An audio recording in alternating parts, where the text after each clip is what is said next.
চিড়িয়াখানায় ঢুকলাম আমরা। কি সুন্দর হাঁস পাখি উড়ে উড়ে পানিতে পড়ছে। হাঁস পাখি দেখতে খুব ভালো। চিড়িয়াখানায় এত সুন্দর হাঁস পাখি আগে। এটা একটা কুম্ভীর, মনে হচ্ছে কাঠের মানায় থুয়েছে, অনেক অসুস্থ হয়ে পড়েছে। আর একটা কুম্ভীর নড়ে চড়ে না, শুধু পড়েই আছে।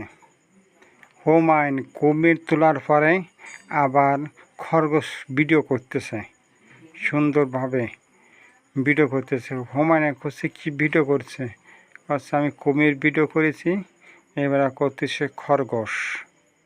আসলে খরগোশ দেখতে খুব ভালো।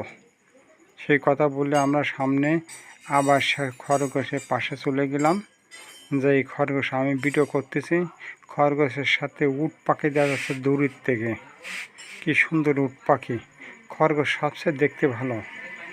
এই উট পাখির এনে গেলাম কোলে কাছে, ফোনটা আস্তে আস্তে সামনে নিয়ে গেলে উট পাখি ঠোক দেবে, সেজন্য একটু দূরে দূরে আসি। তারপরে দেখলাম আবার ভাল্লুক আমার দিকে মোটে তাকায় না, শুধু নিচের দিকে চোখ দিয়ে আছে, কারোর দিকে তাকাচ্ছে না, খুব লজ্জা পাচ্ছে ভাল্লুক। মানে ওই মাথায় একটা আছে, এই মাথায় একটা আছে। ভাল্লুক উপরে ওই মাথায় উঠে নাচ গান করতেছে ভাল্লুক। এই মাথাটা চুপ করে নিচের দিকে তাকিয়ে আছে ভাল্লুক, কোনো কথা বলে না।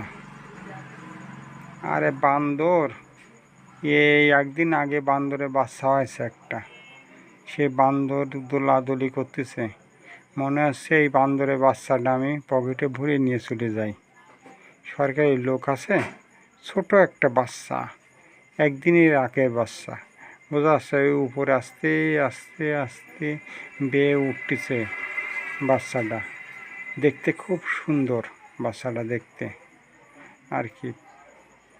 এই হচ্ছে টাইগার, এর তো অসুস্থ হয়ে পড়েছে তাই ঘুমাচ্ছে টাইগার।